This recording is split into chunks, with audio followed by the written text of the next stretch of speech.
일본 정부의 보복 조치에 정부는 WTO 제소를 대응카드로 꺼내들었습니다. 향후 WTO 제소를 비롯해서 국제법과 국내법에 의거 필요한 대응 조치를 취해 나갈 것이다. 그러나 아베 신조 일본 총리는 이번 조치가 WTO의 규칙에 맞고 자유무역과 관계가 없다고 곧바로 맞받아쳤습니다. 일본의 이 같은 반응은 WTO의 제소 절차가 최소 1년 6개월 이상 장기간 진행된다는 점을 노린 것으로 보입니다.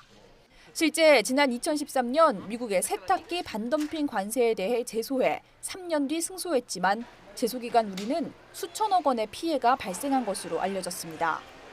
또 후쿠시마 수산물 수입 금지에 WTO로 맞섰다가 항소심에서 패소한 일본 사례처럼 설사 이기더라도 뒤집힐 가능성도 배제할 수 없습니다. WTO 제소 자체가 갖는 의미는 느꼈습니다만 사실상 한국 정부가 현재의 경제계 가입을 타격을 조금 더 줄이거나 할 수 있는 조치로서의 WTO는 그다지 큰 의미가 없는 것 같습니다.